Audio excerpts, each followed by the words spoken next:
I was adjusting my drink when Marcus's phone lit up. We were at this overpriced restaurant in Midtown, one of those places that pretends candlelight and a tiny portion make up for the $70 entrees. I wasn't trying to snoop, honest, but the screen was right there, angled just enough for me to read the text. Let him finish the deal, then cut him loose.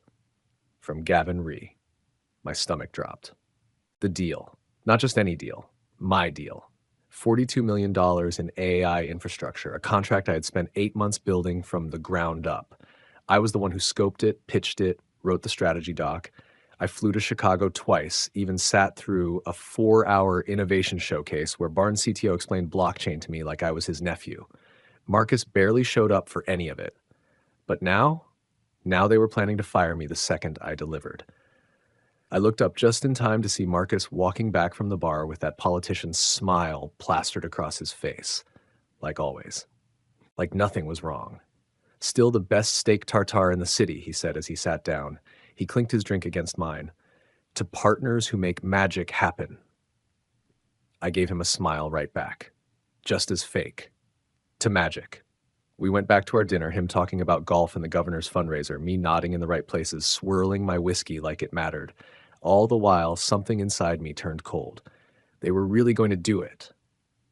I watched him toast with Gavin and the Barnes execs, watched them laugh like high school jocks who just pulled a prank. They thought I didn't know, that I was just going to hand over the final draft, the gold-plated deliverable, and fade out of the picture like a good little cog. That was the moment something inside me split. It wasn't rage. Not yet. Rage is messy. This was something colder. Sharper.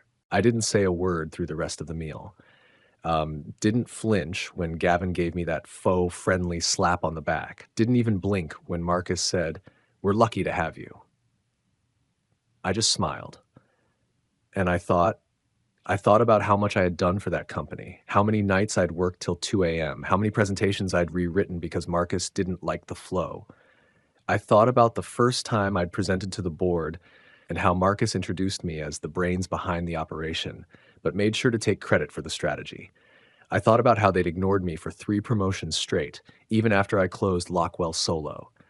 How every win I delivered somehow turned into a bullet point on Marcus's self-eval. And now they were going to fire me. After I handed them the crown jewel. Not just no. Hell no. That was the moment the hook landed.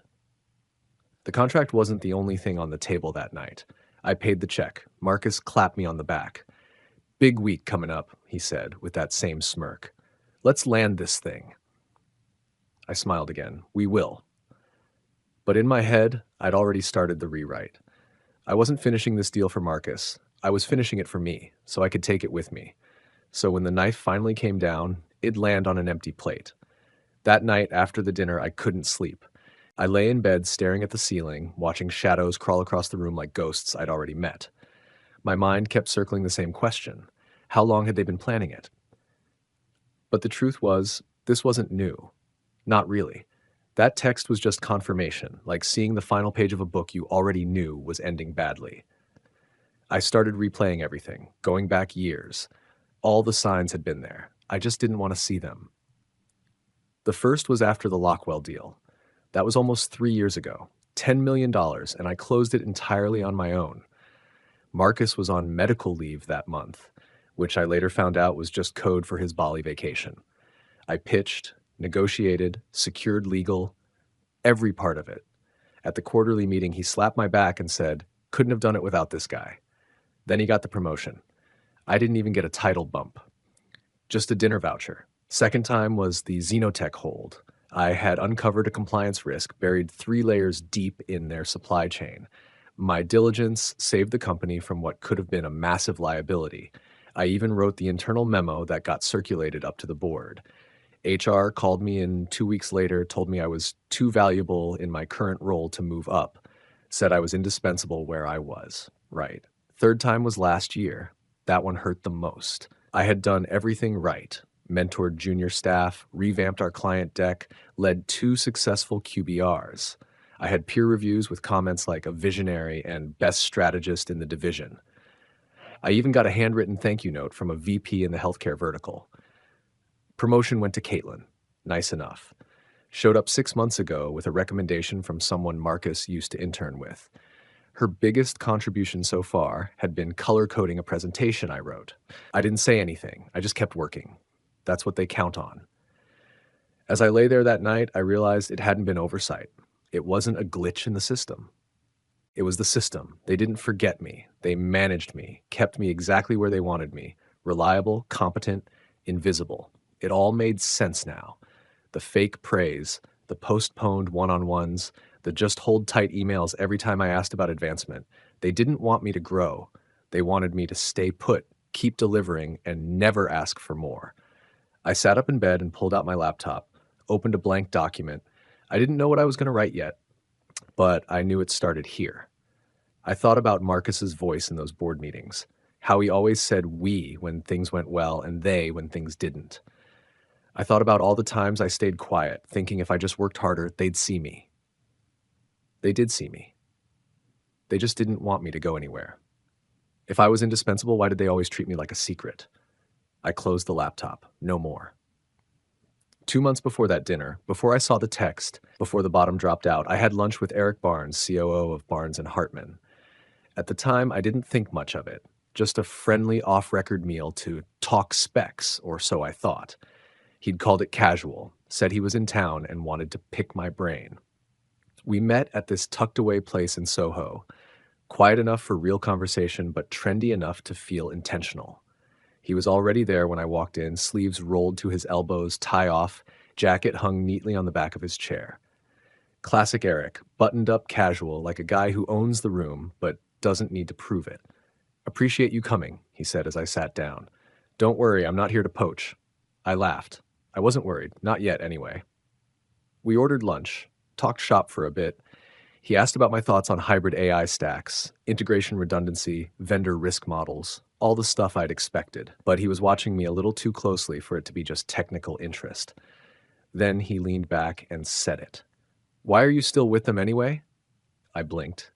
"With who?" He tilted his head, gave me a look like I was smarter than that. "Syntech. You've done 3 deals with us in 4 years. I've read every deck. They've all got your fingerprints." I smiled politely. "Well, that's the job," he nodded. "Maybe. But you know what's interesting? We passed on your last proposal. On paper it looked good, but it fell apart in the room." I felt my chest tighten. Eric didn't pause. "Your work was solid, but the leadership piece, well, let's just say Marcus didn't inspire confidence. Too much fluff, not enough command." I stirred my iced tea, staying quiet. He leaned in slightly. "You've got the technical instincts and the business brain. That's rare. Most people have one or the other." I wasn't sure where he was going, but I knew it wasn't about specs anymore. Then he dropped it. "If you ever wanted to build something of your own, we'd fund it." Seriously. Barnes doesn't invest in service firms often, but for the right leadership, we'd make an exception. I laughed it off. "You're flattering me, Eric." "I'm not," he said, straight-faced. "I'm just stating a fact. You've got the goods. The question is, do you want to spend the next 5 years propping up a guy who thinks eye contact and buzzwords make him a visionary?" I don't remember much after that. The conversation drifted back to safe topics. Lunch ended. We shook hands. I didn't tell anyone. Not Ava, not even my best friend. But I remembered every word. And later, when I saw Gavin's text on Marcus's phone, it all came back, like puzzle pieces snapping into place. They weren't just planning to fire me, they were doing it after I delivered. Eric had seen it coming before I did. He wasn't pitching me a deal, he was handing me an exit. And suddenly I understood just how valuable I really was. I didn't tell a soul. Not Ava, not my friends, not even my cousin Derek, who once helped me navigate a breach of contract nightmare with a shady startup in Austin. I kept my mouth shut and my head down, smiled in meetings, gave feedback on decks, took notes in one-on-ones with Marcus, who kept calling me the backbone of the deal, like he wasn't sharpening a knife behind his back. But after that lunch with Eric, everything shifted. Not externally, just inside. It was like something unlatched in my chest and let the air back in, so I started researching, quietly. Every night after work, I'd come home, heat up leftovers, and open a new tab. How to start a consulting firm. Licensing requirements in New York, LLC Res Corp versus LLP. I I was methodical about it, almost obsessive. Built a folder, spreadsheets, compared states, tax structures, liability risks. I wasn't looking for revenge. I was building an exit ramp, one they couldn't block. After 2 weeks, I called a lawyer. His name was Alan Kruger. I'd worked with him years ago when he was in-house counsel at Syntech. Smart guy, sharp, dry humor. I remembered he left suddenly. Rumor was he didn't get along with Marcus. That sealed it for me. I found his new firm's number and booked a consult. Told him I needed help starting something clean. No shortcuts, no leaks, no loose threads, I said on the call. You looking to compete with your current employer? He asked, neutral but pointed. I'm looking to protect my own work before they try to take it. He paused. Then let's do this right. We formed Rivers and Row LLC under a shell entity, Egan Holdings, registered it out of Delaware for the legal benefits, but opened a physical office listing in the Bronx to keep it low profile. I didn't touch company property, didn't forward files. Everything was built from scratch, my own computer, my own templates. I bought a separate laptop. I even opened a business checking account in person in the middle of a snowstorm, just to avoid leaving a digital trail at work. Alan walked me through it all. He even asked to see some of my contract language to make sure nothing I used belonged to Syntech. This is all your original structure, he said, flipping through my notes. Clean. You're good. I nodded. I need airtight. Not clever. Just bulletproof. You'll get it. The only person who noticed anything was Ava. She caught me sketching out business models one night after a client call ran late. What's that? She asked, pointing to the whiteboard I'd been wiping down too quickly. Just something I'm playing around with, I muttered. She didn't push, just gave me a look, the kind that said she saw more than I wanted her to. But she didn't say a word, just walked out with her mug and closed the door behind her. That was when I knew I had to finish this alone. For now. I didn't need vengeance, I needed paperwork. And by the end of that month, I had it. Rivers and Row was real, legal, structured, quiet. A firewall around my work, funded only by me, backed by a lawyer who once sat in the same rooms Marcus now used to erase people like me. I hadn't made a move yet, but I wasn't trapped anymore. It was nearly midnight when Ava caught me. I was alone in the office, lights low, fingers flying across the keyboard as I pulled old logs, my own drafts, planning notes, proposal scaffolds, nothing proprietary, just the original bones of my strategy work. Things I'd written months ago before Marcus even knew the client existed. The server lagged a little, like it always did after 10. I leaned back, rubbing my eyes. That's when I heard her voice behind me. You're not working late, she said, soft but firm.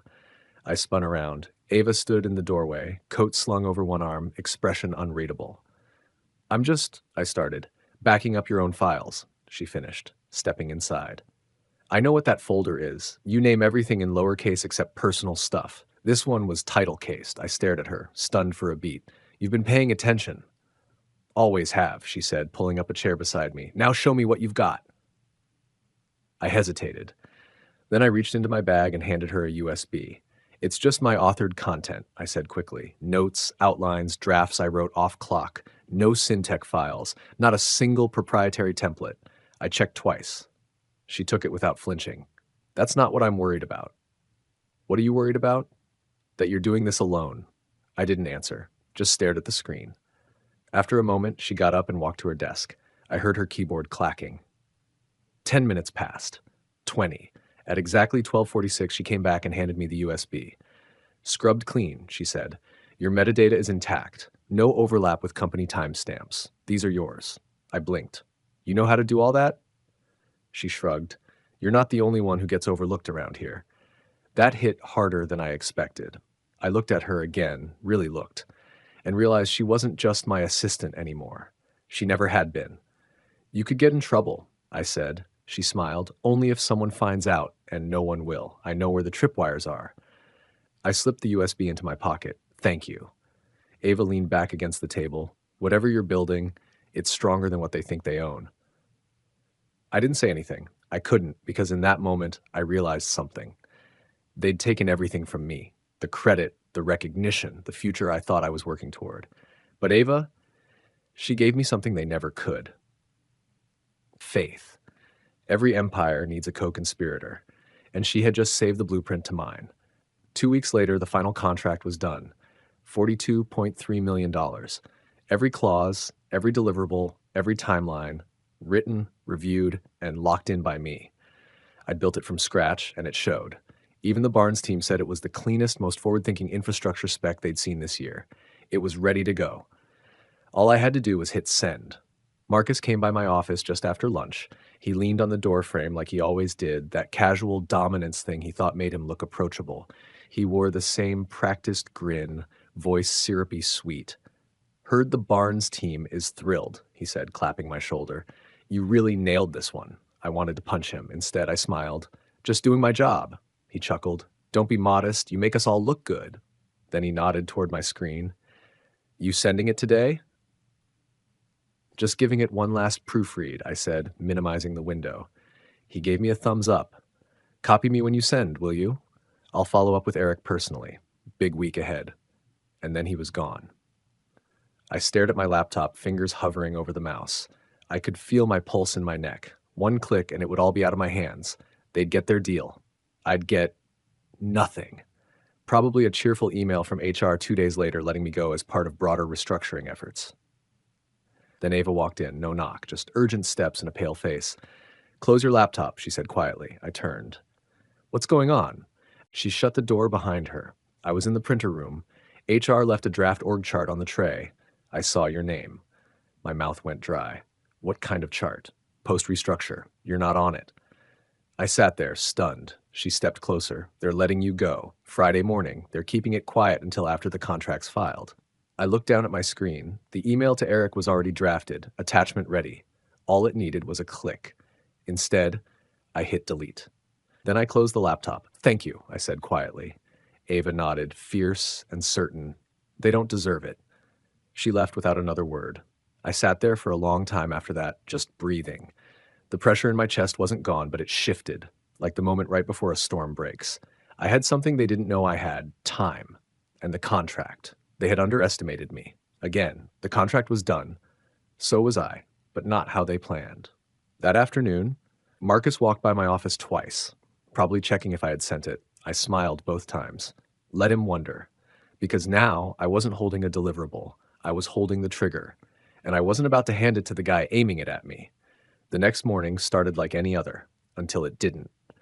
I got to the office early, coffee in hand, ready to stall just a little longer. I still hadn't sent the contract. I was going to make them wait, sweat, second guess. Maybe even push their timeline into a panic. But none of that happened. Instead, I swiped my badge at the turnstile and got a red light.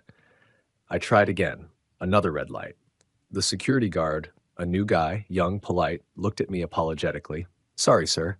Your badge is coming up inactive." I forced a smile. Probably a glitch. But I already knew what it was. I walked over to the front desk and asked them to buzz me through.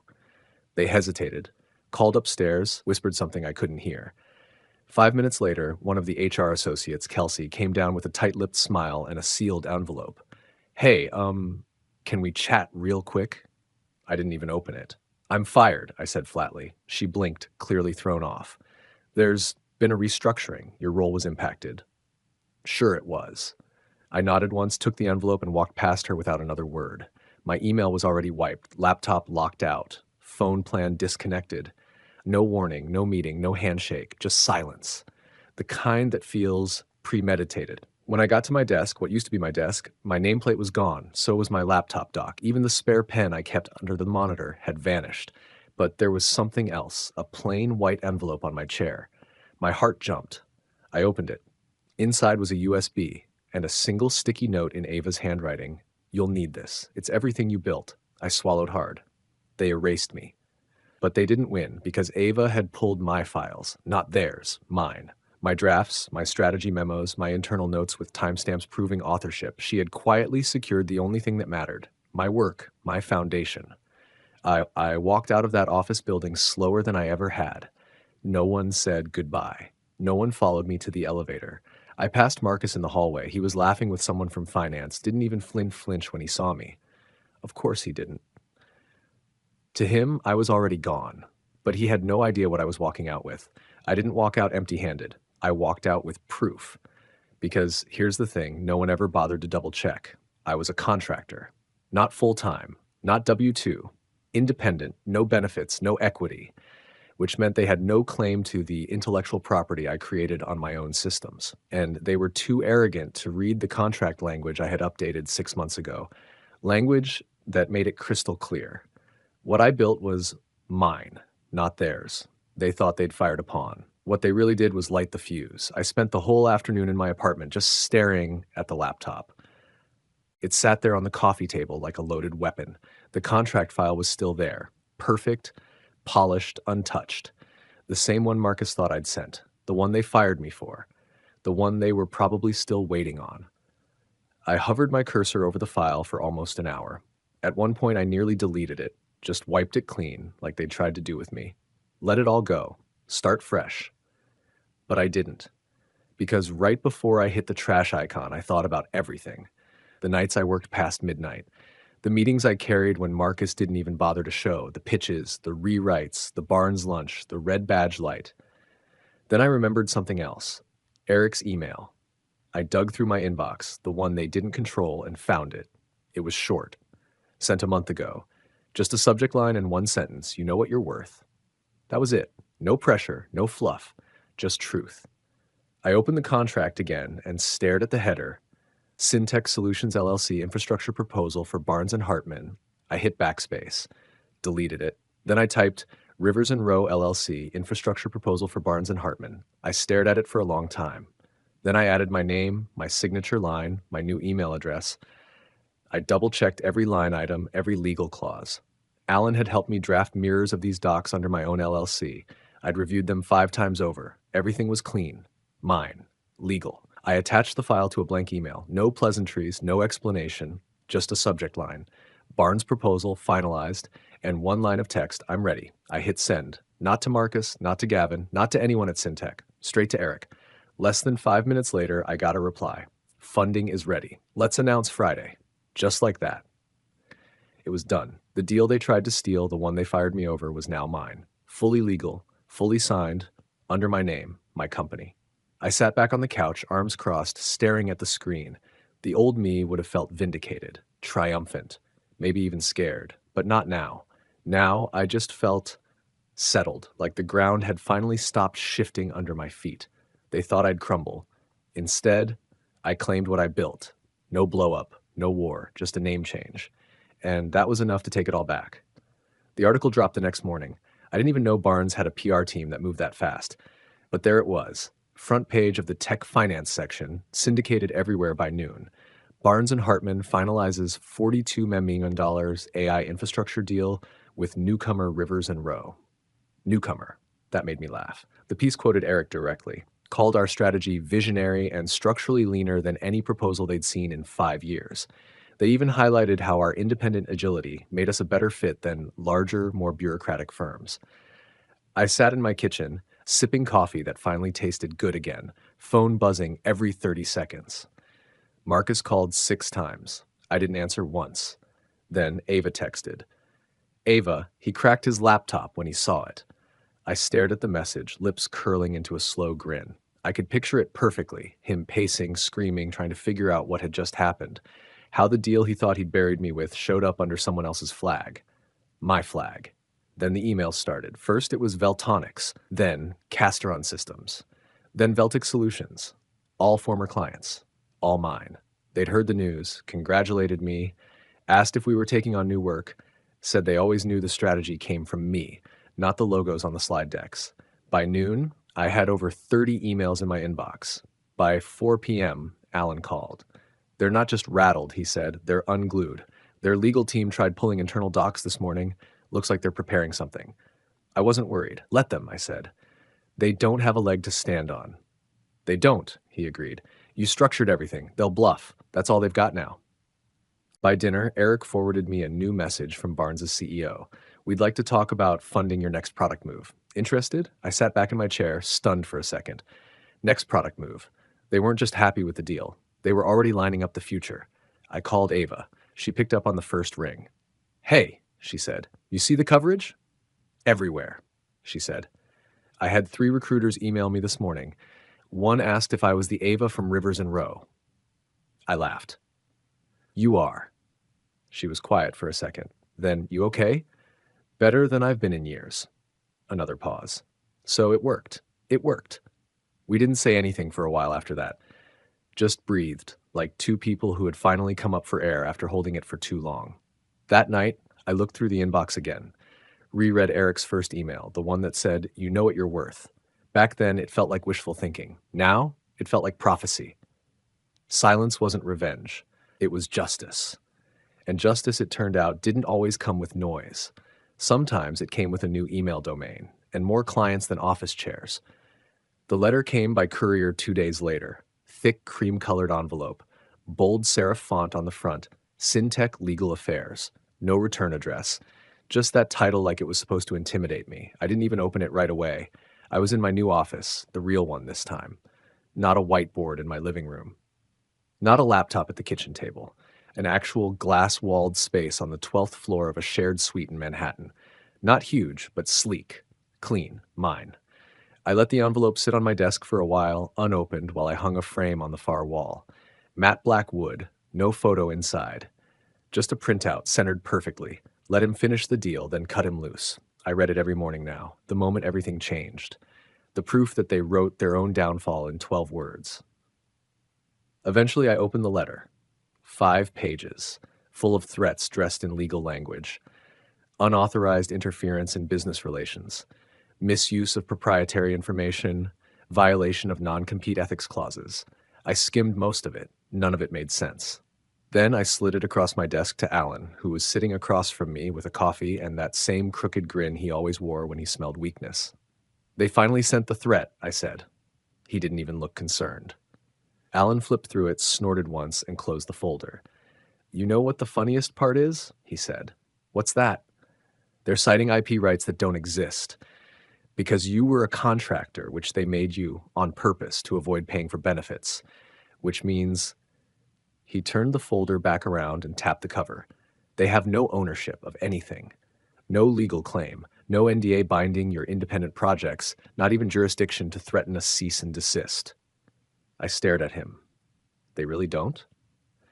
"They exploited you for years with that loophole.